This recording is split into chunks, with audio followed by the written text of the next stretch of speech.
चालिया smart study में हार्दिक अभिनंदन व स्वागत। हम जो अव्यय व अविकारी शब्द होते हैं इनके बारे में अध्ययन कर रहे थे और ये क्लास नोट्स टाइप है, बहुत ही महत्वपूर्ण इंपॉर्टेंट नोट्स हैं जो बहुत ही सरल और स्पष्ट तरीके से बनाए हुए हैं और इसके बारे में हमने एक क्लास में अध्ययन कर लिया। अगर वो अभी तक आपने नहीं देखी तो प्ले लिस्ट बनी हुई है, अवश्य देखें। नोट्स हिंदी नोट्स के नाम से अव्यय अविकारी शब्द वे शब्द रूप लिंग वचन के कारण कुछ परिवर्तन नहीं होता, ये परिभाषा हमने अध्ययन कर ली है। इनके अलावा अविकारी अव्यय शब्द के 5 भेद होते हैं: क्रिया विशेषण, संबंध बोधक, समुच्चय बोधक, विस्मयादि बोधक, निपात। इसके बारे में भी हमने इन 5 के बारे में जो देखा, उनमें से सबसे पहले जो क्रिया विशेषण अव्यय है इनके बारे में अध्ययन किया। और क्रिया विशेषण अव्यय के 4 भेद होते हैं: कालबोधक क्रिया विशेषण, स्थानबोधक, परिमाण बोधक क्रिया विशेषण और रीति बोधक क्रिया विशेषण। इनके बारे में हमने संपूर्ण पिछली वाली क्लास में हमने अध्ययन किया। कौन कौन से होते हैं, इनकी पहचान के नियम भी देखे, उनके महत्वपूर्ण उदाहरण भी देखे। अगर अभी तक वो क्लास आपने नहीं देखी तो प्ले लिस्ट बनी अवश्य देखें। आज हम महत्वपूर्ण दूसरा जो विशेषण का भेद है उसके बारे में अध्ययन करेंगे। तो बहुत ही महत्वपूर्ण इंपॉर्टेंट रहने वाली क्लास है और ये हर भर्ती परीक्षा में ये प्रश्न पूछे भी जाते हैं, इंपॉर्टेंट हैं। आपने देखा होगा कि कोई भी भर्ती परीक्षा हो उनमें ये प्रश्न आ भी रहे हैं, पूछे भी जाते हैं। तो आज का हमारी जो क्लास रहने वाली है वो क्रिया विशेषण अध्ययन करने के बाद में दूसरा है संबंध बोधक अव्यय। इसके बारे में आज हम अध्ययन करेंगे। तो देखते हैं कि संबंध बोधक अव्यय क्या होता है, इसकी पहचान के नियम क्या है, उनके उदाहरण क्या हैं, इनके बारे में देखते हैं। संबंध बोधक अव्यय यानी वे अव्यय शब्द जो संज्ञा या सर्वनाम के बीच संबंध का बोध कराते हैं संबंध बोधक अव्यय कहलाते हैं। उदाहरण के लिए बात करें तो घर के सामने बगीचा है, तो घर और बगीचे के बीच में संबंध बताया जा रहा है सामने का, तो ये सामने जो दिया गया है वो अव्यय शब्द हैं। इसी प्रकार छत के ऊपर मोर नाच रहा है, तो मोर नाचना छत के ऊपर है, मोर नाच रहा है, तो ऊपर तो ये स्थान के बारे में संबंध के बारे में बता रहा है कि ऊपर मोर नाच रहा है, तो इसमें भी संबंध बोधक अव्यय होगा। इसी प्रकार पेड़ के नीचे सांप रेंक रहा है, तो यहाँ पर नीचे ये सब संबंध बताया जा रहा है। बच्चा घर के बाहर खेल रहा है, तो बाहर खेल रहा है। मोर बादलों की ओर देखकर नाच रहे हैं, तो की ओर ये संबंध बोधक अव्यय शब्द हैं। घर के सामने मंदिर है, खुशी के मारे उसका गला भर आया, तो खुशी के मारे जो दिया गया है वो संबंध बोधक अव्यय है, क्योंकि संबंध खुशी के कारण उसका गला भर आया था, इस कारण ये संबंध है। विद्यालय के आगे तालाब है, विद्यालय और तालाब में संबंध बताया जा रहा है कि आगे है राम के पीछे श्याम बैठा है, पेड़ के ऊपर कौवा बैठा है। बालक चांद की ओर देख रहा है, तो इन सभी के अंदर की ओर ये सभी संबंध बोधक अव्यय शब्द हैं। अब हम देख लेते हैं कि ये शब्द तो क्रिया विशेषण में भी आ रहा था, कुछ ऐसे शब्द और संबंध बोधक में भी आ रहे हैं, तो इसमें क्या अंतर है दोनों में। यदि कोई अव्यय शब्द क्रिया की विशेषता बतलाएगा तो वहाँ पर क्रिया विशेषण कहलाएगा, लेकिन जब वही अव्यय शब्द संज्ञा या सर्वनाम के बीच संबंध का बोध कराते हैं तो वह संबंध बोधक अव्यय कहलाते हैं। यानी क्रिया की विशेषता बताई जाएगी तो वहाँ पर क्रिया विशेषण होगा, मगर संज्ञा या सर्वनामों के बीच में अगर संबंध बताया जाएगा तो वहाँ संबंध बोधक अव्यय होता है। अभी बात करें सानिया बाहर बैठी है, तो सानिया बाहर बैठी है, बैठने के स्थान के बारे में, यानी बैठना क्रिया है और क्रिया से पहले अव्यय शब्द आ रहा है तो इसमें क्रिया विशेषण अव्यय होगा। सानिया घर के बाहर बैठी है, तो सानिया है संज्ञा है और घर है ये भी संज्ञा है। के बाहर बैठना यानी संबंध बताया जा रहा है कि घर के बाहर बैठी है, घर और बाहर का संबंध है तो संबंध बोधक अव्यय होगा। इसी प्रकार मोहन सुंदर लिखता है, तो यहाँ सुंदर लिखना क्रिया विशेषण है, लिखने की विशेषता बताई जा रही है कि वो सुंदर लिखता है तो क्रिया विशेषण होगा।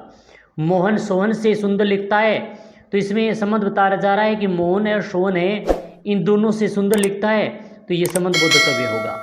इसी प्रकार कार्तिक धीरे धीरे लिखता है, तो लिखने की विशेषता बताई जा रही है कि वो धीरे धीरे लिख रहा है, तो क्रिया विशेषण अव्यय होगा। कार्तिक निखिल से धीरे धीरे लिखता है, तो कार्तिक और निखिल ये दोनों संज्ञाएं हैं और इन संज्ञाओं के बीच में धीरे धीरे यानी संबंध बताया जा रहा है, तो संबंध बोधक अव्यय होगा। मोहित ऊपर बैठा है, तो बैठना ऊपर है तो क्रिया विशेषण है ये, और मोहित छत के ऊपर बैठा है तो मोहित संज्ञा है। कौन सी संज्ञा है? व्यक्तिवाचक, और छत संज्ञा है, तो इनके ऊपर बैठने का संबंध बताया जा रहा है, तो यह संबंध बोधक अव्यय होगा। राकेश पीछे पीछे चल रहा है, तो चलने की विशेषता बता रही है कि पीछे पीछे चल रहा है, तो क्रिया विशेषण होगा। और राकेश महेश के पीछे पीछे चल रहा है, तो संज्ञाओं के बीच संबंध बताया जा रहा है, तो संबंध बोधक अव्यय होगा। आगे वाले की बात करें तो दूसरा है तीसरा समुच्चय बोधक अव्यय। वे अव्यय शब्द जो दो वाक्यांशों या वाक्यों को जोड़ने का काम करते हैं, यानी वैसे ये वो अव्यय शब्द जो दो या दो से अधिक होंगे, या दो वाक्य होंगे, या शब्द होंगे, या वाक्यांश होंगे, उन्हें जो जोड़ने का काम करेंगे वो शब्द क्या कहलाएंगे? समुच्चय बोधक अव्यय कहलाते हैं। जैसे कि बात करें, और है, तथा है, एवं है, किंतु है, परंतु है, लेकिन, या, अथवा, इसलिए, क्योंकि की अलग से, मानो, मगर, फलस्वरूप, ये आदि ऐसे शब्द हैं जो दो शब्दों को जोड़ने, दो वाक्यों को जोड़ने और दो वाक्यांशों को जोड़ने का काम कर रहा है, तो ये सभी क्या है? समुच्चय बोधक अव्यय हैं। उदाहरण की बात करें, मनीष ने बाजार से केले और आम खरीदे। केले और आम दोनों क्या है? संबंध समुच्चय बोधक से और से जोड़ा जा रहा है, नहीं तो और क्या है? समुच्चय बोधक अव्यय। कृष्ण बांसुरी बजाता है और राधा नाचती है तथा ग्वाले गाय चराते हैं। तथा और इन दोनों के द्वारा इन शब्दों को जोड़ दिया गया, यानी समुच्चय बोधक अव्यय हैं। उसने बहुत मेहनत की किंतु असफल हो गया। किंतु ये आ गया, पिताजी बाजार गए परंतु चॉकलेट नहीं लाए, तो परंतु, ये ऐसे शब्द हैं, किंतु, परंतु, ये सभी क्या हैं? समुच्चय बोधक, यानी दो शब्दों के बीच में जोड़ने का कार्य कर रहे हैं।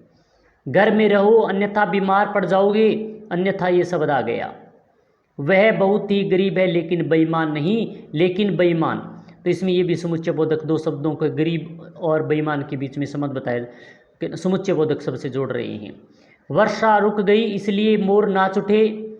पिताजी ने कहा कि आ गया सभी का सम्मान करना। आप आओगे या उसे बुला लूं, अथवा दोनों ही चलेंगे, या अथवा ये दोनों ही हैं। उसका सभी आदर करते हैं क्योंकि वह बहुत ईमानदार है। मेरे मना करने के फलस्वरूप वह चला गया। वह ऐसे ही बोला मानो मैंने उसका कर्जा ले रखा था। तो ये सभी क्या है? समुच्चय बोधक अव्यय हैं। अब आता है विस्मयादि बोधक अव्यय। चौथा बहुत ही महत्वपूर्ण इंपॉर्टेंट है। वे अव्यय शब्द जो किसी हर्ष, शोक, घृणा, लज्जा, भय, विस्मय, प्रशंसा, तिरस्कार इत्यादि मनोभावों को प्रकट करते हैं, विस्मयादि बोधक अव्यय कहलाते हैं। जैसे वाह, अरे, अहो, क्या, हे भगवान, अच्छा, शाबाश, हाय, छी छी इत्यादि, ये ऐसे शब्द होते हैं जो विस्मयादि बोधक अव्यय शब्द कहलाते हैं। जैसे देखें, वाह, मज़ा आ गया, तो ये वाह शब्द है, ये विस्मयादि बोधक अव्यय हैं। अरे, तुम कब आए, तो ये अरे आ गया। अहो, मैं तो भूल ही गया था, अहो आ गया। क्या, पप्पू पास हो गया। हे भगवान, बहुत बुरा हुआ। अच्छा, मर्जी वो कितना सुंदर है। छी छी, बहुत गंदगी है। तो छी छी, हे भगवान, अहो, अच्छा, क्या ये जो शब्द आए हैं जो विस्मयादि बोधक अव्यय शब्द कहलाते हैं, इनकी पहचान यही है। पांचवा है निपात। वे अव्यय शब्द जो किसी संज्ञा, सर्वनाम, विशेषण या क्रिया विशेषण के साथ जुड़कर उसके अर्थ के विशेष बल देते हैं। यानी ऐसे अव्यय शब्द जो संज्ञा, सर्वनाम, विशेषण या क्रिया विशेषण के साथ जुड़कर उसके अर्थ में विशेष बल देते हैं, निपात कहलाते हैं। विशेष बल दिया जाएगा वो निपात होगा। जैसे कि बात करें, ही, भी, तो, तक, मत, ने, क्या, भर, मात्रा, केवल, ये ऐसे शब्द हैं जो निपात की श्रेणी में रखे गए हैं, निपात माने जाते हैं। जैसे ही की बात करें, सीमा ही खाना बनाएगी, तो विशेष बल दिया जा रहा है ही पर, तो यही निपात है। रमेश ही पुस्तक लाएगा, तो ही पर अत्यधिक बल देने के कारण ही ये भी निपात है। राजेश ही लाया था, मनोरमा ही देख रही थी, महिमा भी आएगी, मुकेश भी जाएगा, भी आएगी, सोहन भी चला जाएगा, तो ये भी है। राधे भी आ रहा है, भी यानी विशेष भी तो तक मत ने क्या भर केवल मात्रा, इन पर अत्यधिक बल पड़ता है, वो निपात होता है। जैसे तो की बात करें, अरे मुझे आने दो, तो आ गया, तो इसमें क्या होगा, निपात होगा। और अरे इसमें विस्मयादि बोधक है। उसे बोलने तो में आ गया, तो इसका क्या होगा, निपात है। इसी प्रकार वह बोलता तो अच्छा है, जे तो घर ही रहेगा, इसमें तो आ गया, यहाँ पर तो आ गया। तक की बात करें, मैं उसे जानता तक नहीं, तक अत्यधिक दबाव के कारण ये निपात है। मैं उससे मिलना तक नहीं, तक आ गया। तुमने तो फोन तक नहीं किया, उसने तो देखा तक नहीं, ये सभी तक के थे जो निपात की श्रेणी में रखे गए हैं।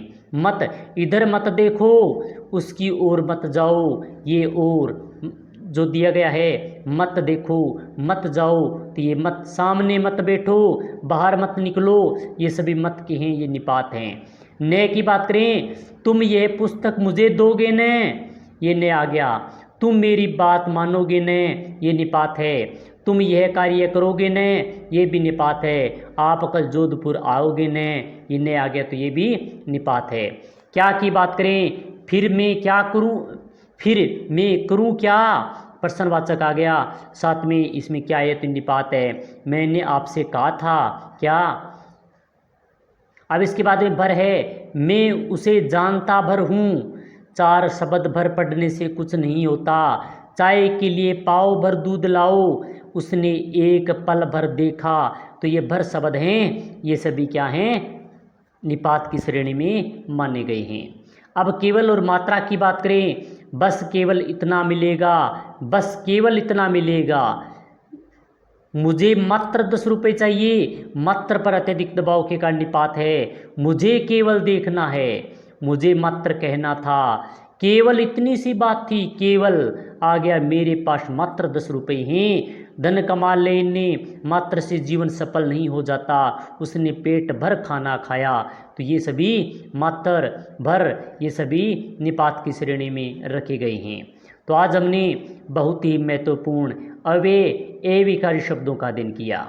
ये सभी हर भर्ती परीक्षा की दृष्टि से, पढ़ने वाले विद्यार्थियों की दृष्टि से बहुत ही महत्वपूर्ण इंपॉर्टेंट क्लास है, जो इतनी सरल सिंपल तरीके से नोट्सों का हमने अध्ययन किया।